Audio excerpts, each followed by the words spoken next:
So we're going to learn about the toolkit. Yes, of course, you're going to fall completely in love with the toolkit. And after this workshop, my expectation is that you will read it all, not only this chapter, and send it to your teams. Because I'm obsessed with this toolkit. I think it's such a good work that we did. We're going to dive into venture contribution, different forms, shapes. How do we do it? Why do we do it? Why not to do it? We're going to look at some learnings, recommendations, best practice from the network and from another organization. I don't know, Sebastian, where you're coming from, but the other organization that we are featuring here is Technoserve. So I know it's quite present in Central America. I don't know if, but if you come from there, it's great to hear your opinion. And then, we're going to reflect together, share experiences. We already started a little bit with that, but then, for example, now that we know that Maria is building a program where she needs to charge, then we can all maybe, if we have some time, help her out and brainstorm together.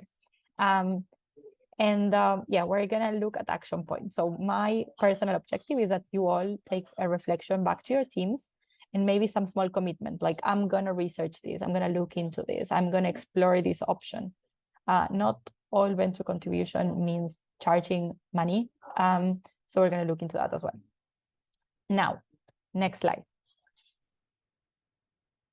A little bit about myself. I already told you about myself.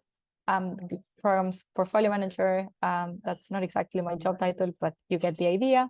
At Impact Hub Global. Is there any maker here that it's newer to a network and doesn't know how the network works and what Impact Hub Global is?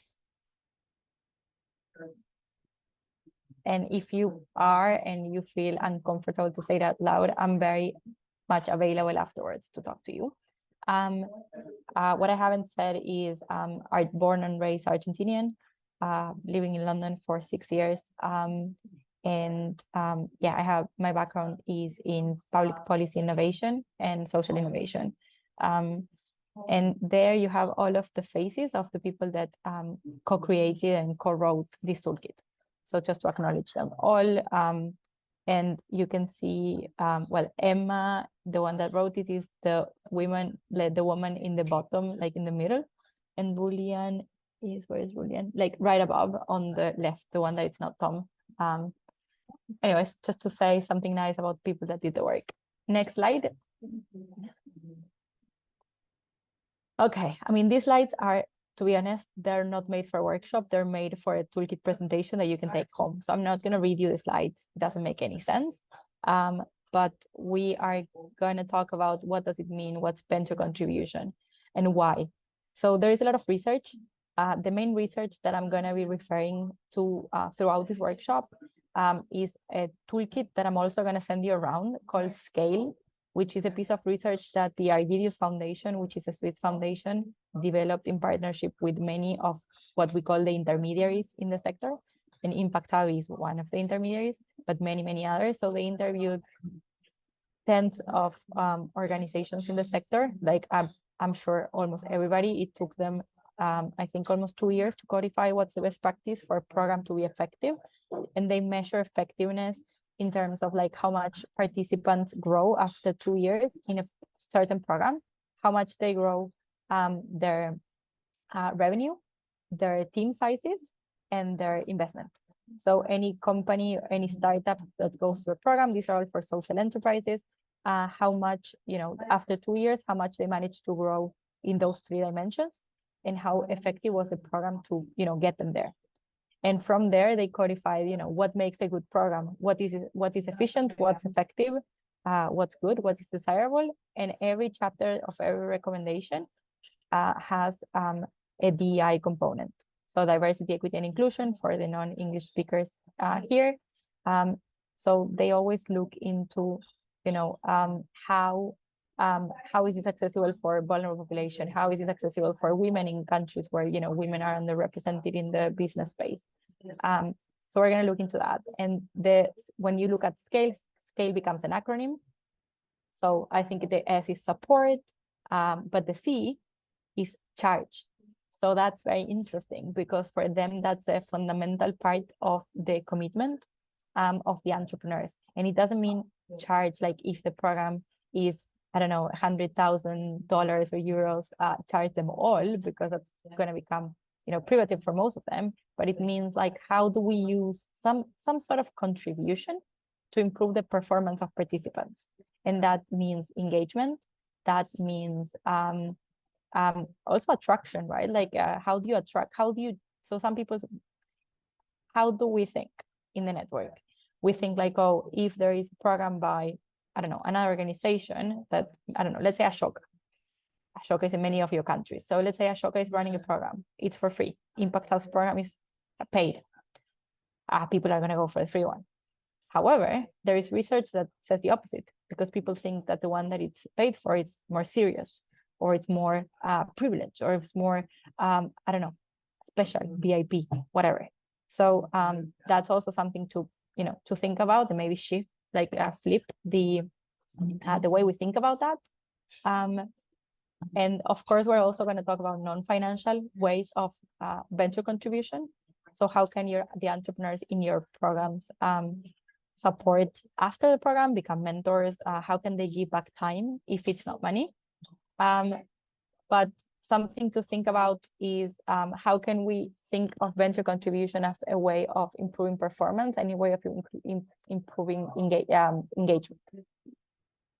So yeah, this research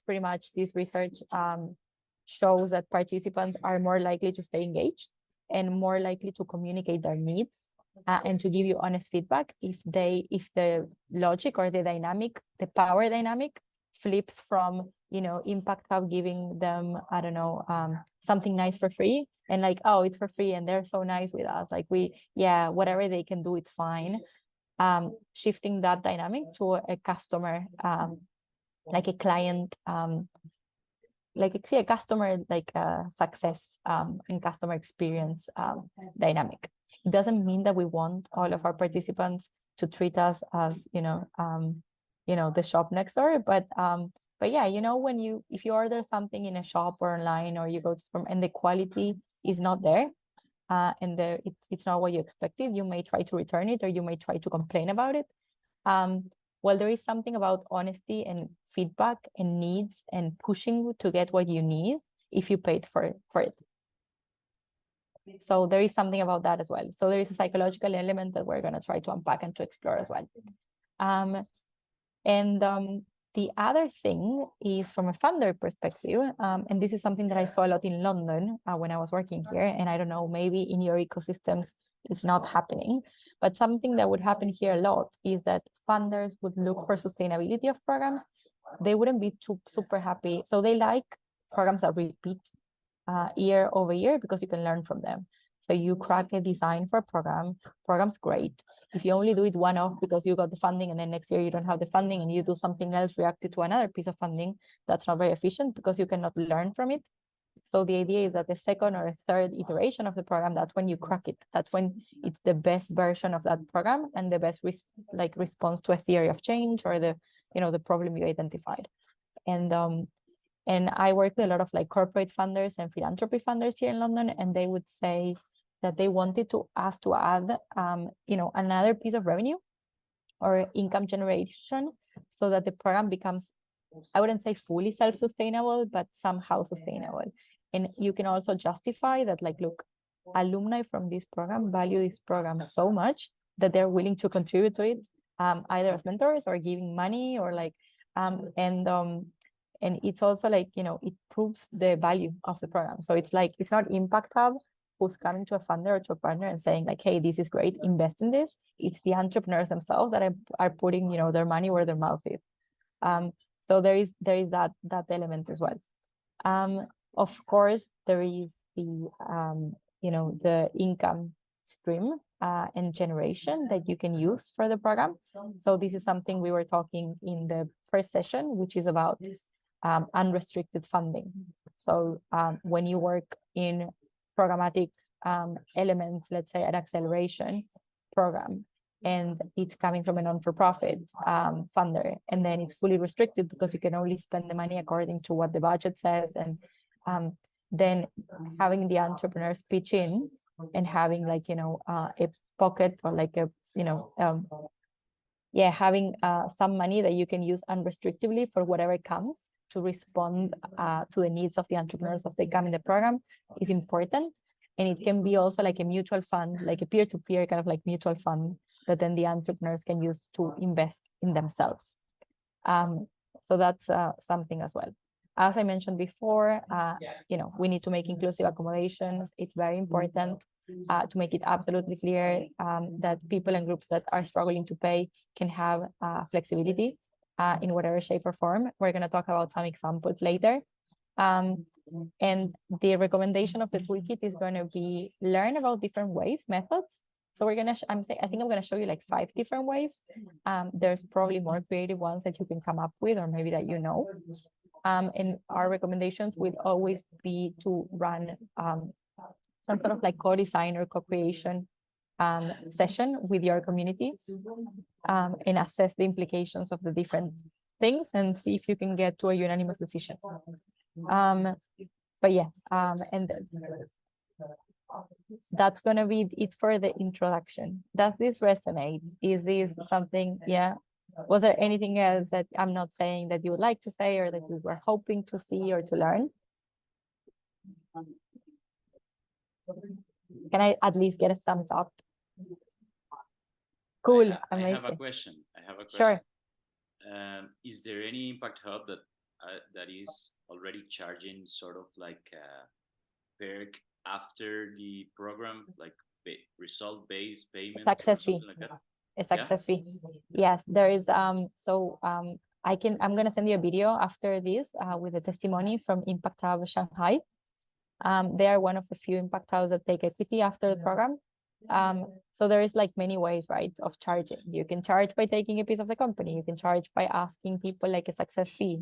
There is also deposits, right? So, hey, I'm going to take this money as in deposit. And then if the objectives of the program, if we don't fulfill your objectives, you can take it back. So at the end of the program, we ask you, do you want your deposit back or do you want to leave it there for the next generation of entrepreneurs? So there is a lot of like strategies. Yes, there are many impact hubs. We actually have, and this is a good self-promotion moment. So we have a database we have a dashboard and a database with the program's data collection from last year. So every year for the new people, every year around January, February, we run a survey in the network asking you to tell us what are the programs that you ran the year before. So Feb 24, we're going to ask you what are your programs that you run in 23. And one of the questions is going to be like, hey, did your entrepreneurs pay in some way or form? So you can already go to the database, you can filter by venture contribution, and then you will get the full list of the programs that are charged for. I don't know if it will say the full mechanism. Honestly, I don't remember, but we can do some digging in the data and inquire for you. I must admit that globally, we always wanted to implement the paying and we haven't. It's really hard when you work in several countries at the same time to get everybody on board. But, it's, I think it's my action point probably at the end of the session, because I think we all should have one. Okay, with all of your thumbs up, let's go to the next slide. So lessons learned. This is important. So I think there is, as I mentioned before, there is 100% agreement in the sector and in our network that contribution results in higher engagement. And as I was saying, it is because of this mindset shift from like passive support recipient to client in a way, if you want to say so. And that, just motivates the entrepreneurs to come, not to skip sessions. Like I paid for it, so I need to be there. And also to provide more honest feedback. It's not going to happen across all, it's not the same in different cultures. Some cultures are more honest than others. Some cultures are more polite and people feel a bit scared to tell you if they didn't like something, or they might be more prone to do it if it's an anonymous survey. So you know your context, you know your communities. I'm not going to tell you what's going to work, but there is something about this shift in mentality and also commitment, right? When people put some money into something, they think twice if they have the time to spend on it. So that is, I think personally, my main drive towards venture contribution is engagement. So if you are struggling with engagement somehow in your programs, maybe you're not, this is a good way of, thinking through. The second one is about recruitment. And I'm going to say recruitment / applications / scouting. So I don't know how you're doing recruitment. Now in global programs, our trend is that we're doing like an open applications plus application support plus direct scouting. So going into like looking for ventures and like prompting them to, apply. But if you're going to charge for a program, manage your expectations. You're going to have less people applying, to be honest, at the beginning at least. It's going to be a smaller pool of potential participants. It's going to be a longer recruitment period. It's going to be a sales process, pretty much. So maybe if you have if your team members are more of like, I don't know, NGO type of people with that type of experience, and that they're used to like receiving applications and scoring them, then you might need a different type of profile for these programs. And it's a good exercise when you are designing, for example, Maria, because I remember the first time we went out to sell a program, is like people will ask you a lot of questions. So you cannot just say like, oh, there's going to be a support period of 3 months. They're going to be like, what are the sessions? Who are the experts? Who's coming? What mentors you have? Do you have big names? Who, like, what exactly are you selling me? Like, what am I getting out of it? So it's a very, very good exercise for you to actually get your design on point.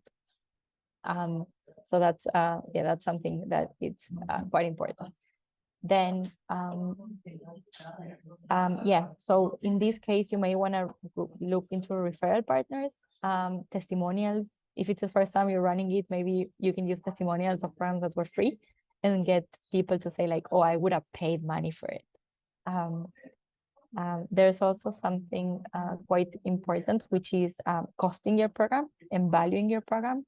So something that I really like is when, for example, a program costs, I don't know, per participant 10,000, and you're only going to charge 1,000 or 500.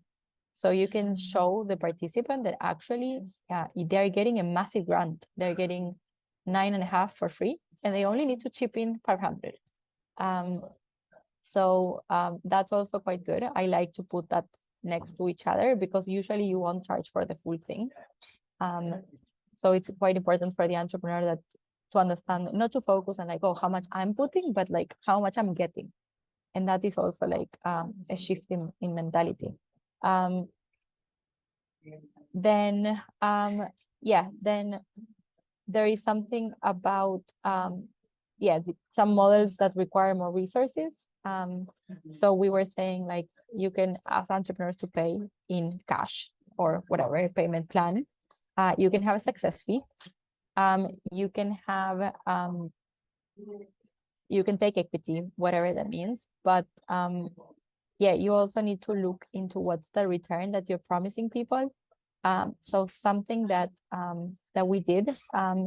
So the first program that I did with Emma. So Emma was the one writing the toolkit. She was the one that ran for a long time. But so I'm gonna use this example because it's the one that it's used in the example part of the Impact Hub.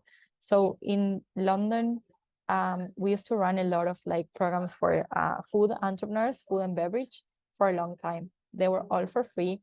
Amazing results, great partnerships with the main supermarket chains, and the entrepreneurs would get into the supermarket shelves and space.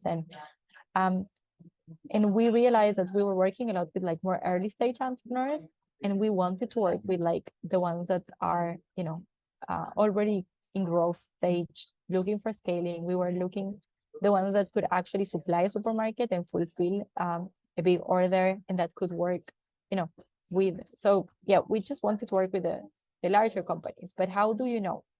So in the application phase, you can ask some questions like, what's your revenue? What's this?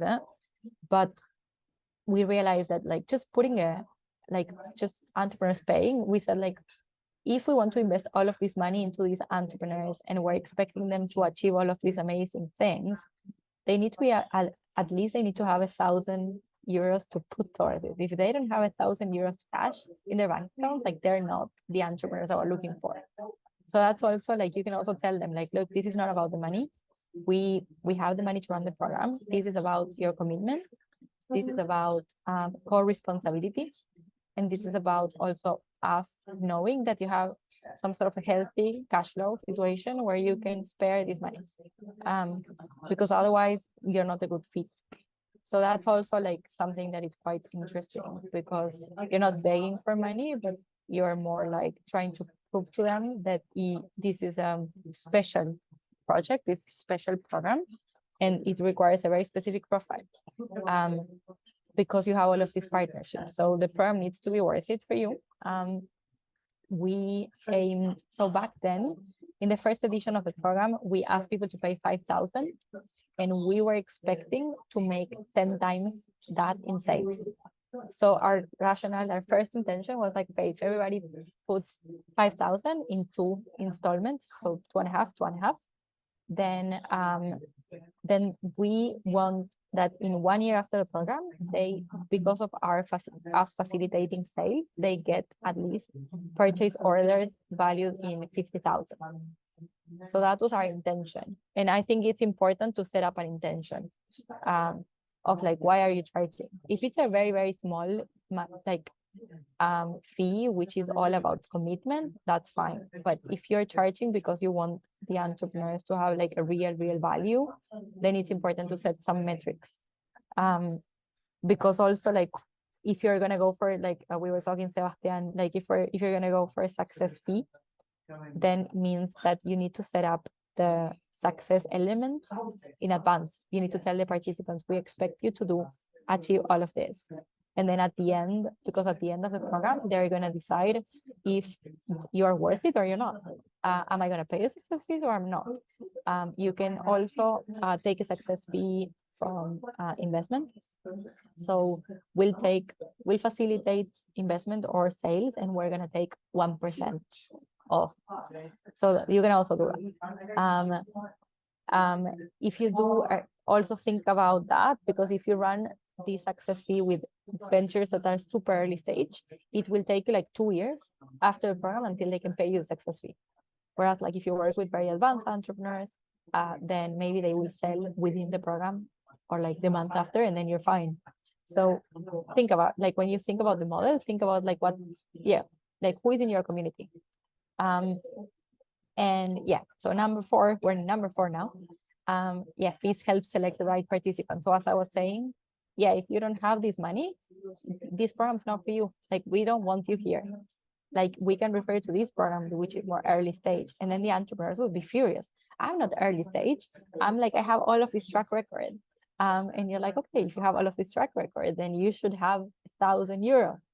And if you cannot, if there is a cash flow issue, we can give you installments, or we can give you the, so that's important as well. Any questions, comments so far? Still relevant, Maria? Not very convinced? No, it's not relevant for us right now, but that's why I'm here, so I can learn and maybe adapt it for the future. Okay. I mean, think about it. Julia, do you have a question? Yeah. So yeah, the first one is a comment. I guess we do have these success fee models when we help startups fundraise, like, so when our work is just for them to help them to connect with investors and so on, and fundraise, and at that point we have the success fee. And also we do try to build what you were saying in relation to the value proposition or unique offer that you have for them, so that they understand the value of your program compared to others. Starting from these 2 comments, one thing that I always have in my mind, but because Serbia, I mean, of course, it's a smaller market, smaller country, smaller pool of experts and investors and so on, is that what we try to do is very much showing how much the network of the Impact Hub, and also, you know, the other offices around Europe and the world, can actually help them get to investors, experts, so on and so forth. So do you have any example of something that worked before, where maybe Impact Hubs were kind of joining forces to design some value proposition, or this is just something that we can keep there and maybe one day will happen? No, we have a lot of examples. I think it really depends on, what's the offer of the program. And personally, and this is a very, very personal recommendation, it's not in the toolkit. I prefer programs that focus on sales than programs that focus on investments. So the case that I mentioned, which is called Feeding the City Accelerate, we designed, first of all, the design of the program was very co-designed with two of the major supermarket chains, one of the biggest caterers and an investment company. So we really were trying to like close the gap. So we were asking the supermarket, like, when you have young, cool products and brands, what are they missing to get to your shelves? And they were like, okay, they're missing all of these regulations, compliance. Okay, then we need to include that in the program. Then you ask the entrepreneurs, what are you missing? So, we were trying to come up, we were really, really, really trying to facilitate sales. And we wanted like entrepreneurs that right now are selling in markets and smaller shops to go into the larger distribution chains. That was the objective of the program. It was very concrete. We had a couple of distribution or channels involved in the program. We also had a chain of like restaurateurs and something else that not volunteer, but they kind of like volunteer their owners. There was like a network of food entrepreneurs, or like not entrepreneurs, like corporates that volunteer as mentors. So we try to pair each entrepreneur. So it's like you have a small sustainable cola, we will get you the VP of Coca-Cola to work with you, like, something like that. So we were trying to get the mentors from the industry with lived experience. And the whole idea for us was, you pay 5,000, we will get you 50,000 in sales, not in investment. Because investment, we thought like, okay, we were working with access to finance providers, because I was thinking like, okay, let's say that I'm manufacturing sustainable cola. I have an operation, I manufacture 10,000 bottles a month. Then I go and land a big supermarket and they're like, can you supply 1 million by the end of the year?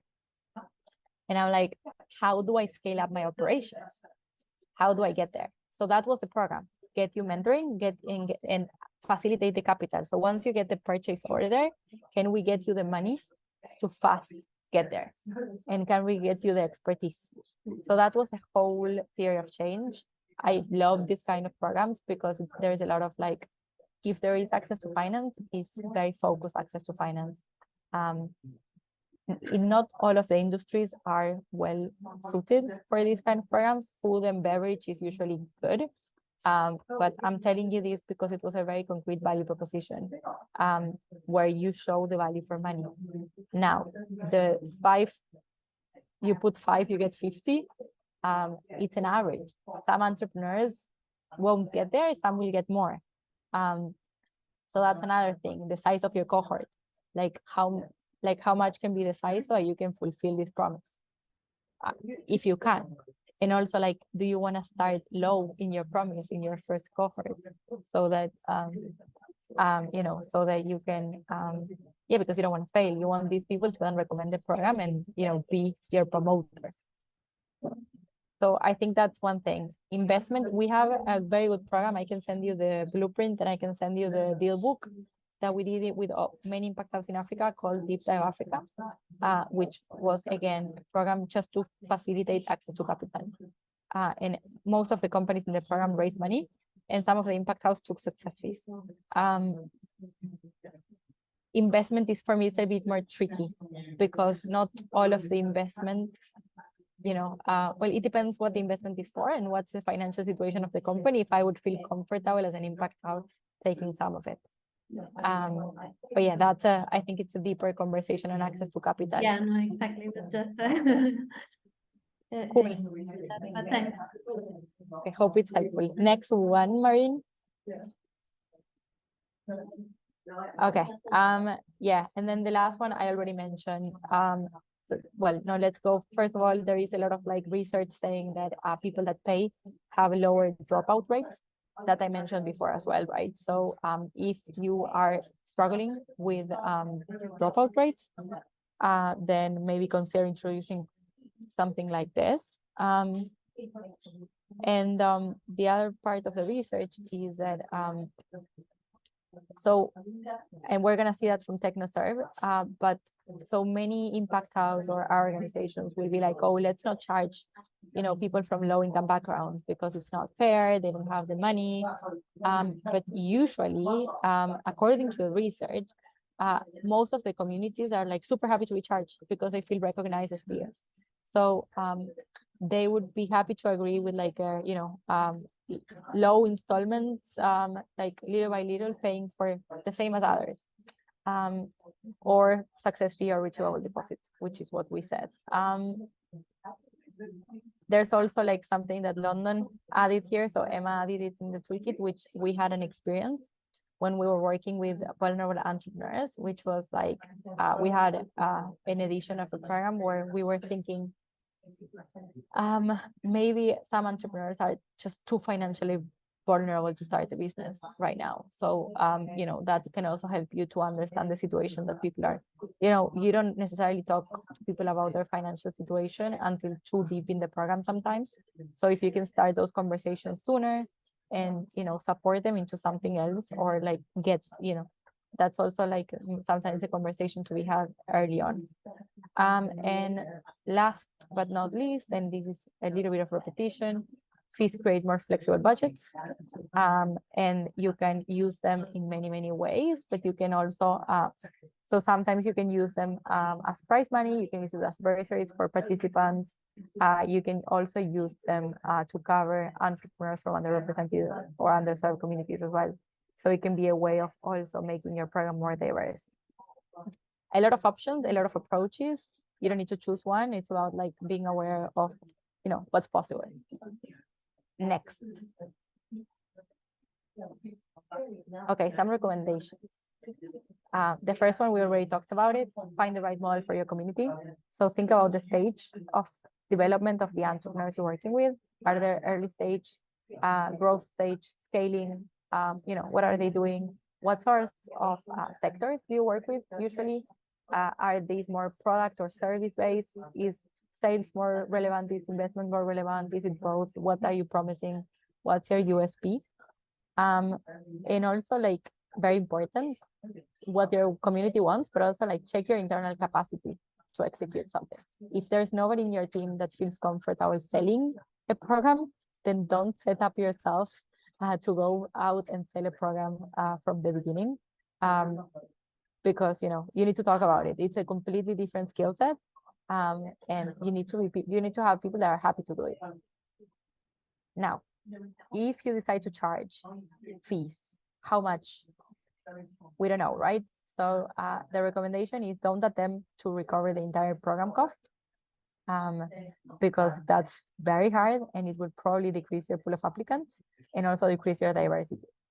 So we do recommend that this is a mechanism that should be paired with external funding. Talk to the funders. In my experience, funders are really happy to support this, and they're quite relieved. They feel like, oh, this program has more validation from the entrepreneurs themselves, because they are, putting their money behind it, so we can show that the entrepreneurs value the program. And also it's a sustainability strategy to cover your overheads.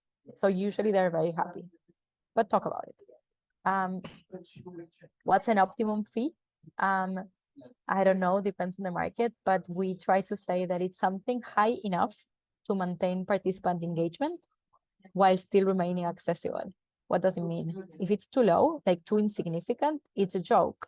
Like, yeah, like, when you have those gyms that are very cheap and you pay anyways, but you will never go. Yeah, well, you don't want that to your program. You want to be like something that it's pricey enough to make me think if I want to commit to it. And once I committed to it, to want to go to it and like, keep me super engaged. Besides that, if the program is amazing and the cohort is amazing and the sessions are amazing, people are going to come regardless. But, there needs to be a perceived value, but also cannot be so pricey that it's inaccessible.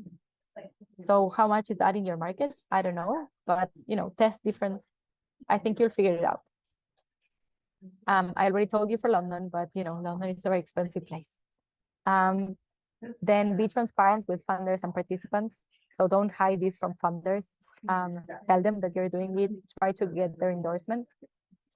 If the funders have policies against participant fees, There's very few of them, but also you can, if the funder has some policies against fees, maybe you can do non-financial contribution from participants, like mentor the, the cohort that comes after you. There's a lot of options, right? So maybe introduce something else that is giving time. And show them how, charging will help you achieve their objectives, and how this revenue will support, the Impact Hub and the participants to become more sustainable, more financially sustainable. Next. And then also show them that you have a plan for diversity, equity, and inclusion. So you have a plan, there is a process in place for the people cannot pay. To justify the cost for the participants, as we say, you can compare the total value of the program versus the part that they are paying. So how much is already granted by others and how much they are contributing, which is usually it's little, 10%, 20%. If you do it after the first round, assess, is this changing the demographics from other programs that you run in the past that were not paid? Look at this, evaluate, think with your teams.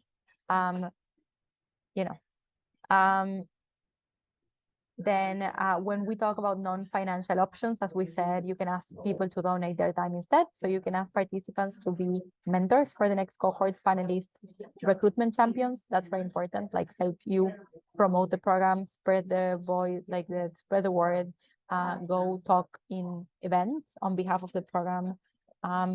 Having an alumni network, that's also very important. I would suggest that if you run many editions of one program, to have like an advisory board of the alumni to help you make decisions, and to manage the funds sometimes, so that they become an independent board. That's also very, that's a very good recommendation. It's quite, that's a very good governance. And at the end, ask the participants to evaluate the contribution. So get feedback loops regularly. But if you're not super sure if people should pay or not, ask them to pay a deposit that can be returned to them if they feel that the program didn't meet the objectives and didn't add value. And if people ask their deposit back, you're gonna feel extremely sad, but it is what it is, and you're gonna learn from it. So it is what it is. But I think that those are some options. Next, Maureen. Yeah, so this is the case I was mentioning about. I'm not going to go into all of it, but you can see that the intention, I gave you some figures, but the first idea was to get 3% of the program budget covered by participants. So it was very negligible, and then, it went up with the additions because the participants were so happy to pay for it, and the program attendance was great. The participants, like the peer-to-peer was great, and everybody was saying like it's so good that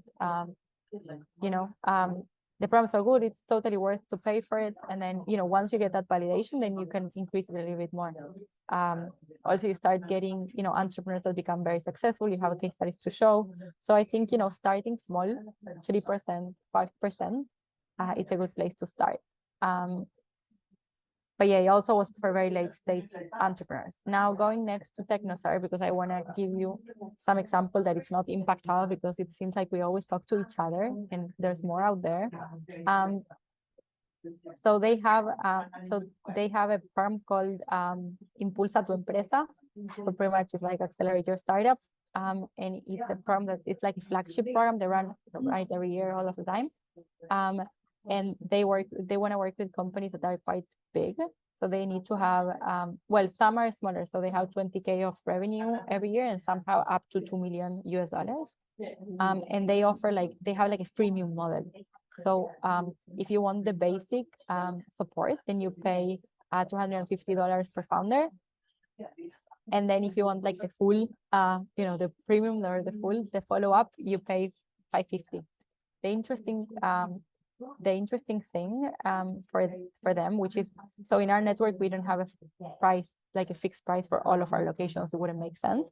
For TechnoServe, it is. But first of all, they do a lot of free tasters. So like come do 2-3 workshops for free, and then you get hooked into a program. So they have a funnel into that, which is interesting. They also like offer discounts for like women-led businesses, for example. So if that's a population you want to incentivize. Also, there is a part of like the entrepreneurs can start small with something basic and then buy like additional support on the go. So there is a lot of like empowerment for the entrepreneur to decide what type of support they want, instead of like getting into a 1-year program where like this is the program, you know, and you either are in or out. But you can like build into different modular approaches. And I asked the program manager to give us some recommendations for you, and they said 2 things. First, if you're talking to a potential participant and they express a concern about the fee more than once, don't use your resources to try to convince them. They're not the, you know, who you're looking for. So don't waste your time trying to convince people that are not to be convinced. And also use your resources. So the best you can offer is your community and your expertise. So bring people to a taster workshop, bring them to your communities, and enable them to interact with your community in a tangible way. And and then they will be hooked. And then a quote here that I found it, I always like from them, is that fees themselves are not the problem, but innovative ways around marketing, payment options, and finding the right segment is the key. So it's not about $250. It's about like, how do we change the way we market? How do we change the way we see finance and payments? And how do we redefine the segments of entrepreneurs that we want to work with? That for me is quite interesting. And then last slide, Maureen, and I will have 5 minutes for a little Q&A. Yes, so here you have a link to a programs directory in the community platform to check some of the programs that we were mentioning that charge. So you can go and look for the ones that are, where there is venture contribution. You can also here have the link of the report by Argidius that I was mentioning, the scale one with the word C charge. And here you have a glossary. So I'm gonna run through them very quickly as a recap of what we looked at it today. But we looked at fees, so money that you pay, that could be a one-off or in installments. We looked at revenue growth share, which is a percentage of share of future revenues. Usually it's capped at a certain amount. We looked at share of investment of capital secured, so a percentage of the investment that the company will raise that you will facilitate. We looked at alumni contributions, which are, it can be voluntary contributions of their time by people, or it can be, I'm an alumni of this program, I will sponsor the participation of another startup in a future cohort. We looked into deposit, so you pay upfront and then decide if you want the money to be returned to you or not. And we looked at time. People giving their time instead of giving their money. So these are some of the options. I'm sure you will come up with more innovative ones. You can combine a couple.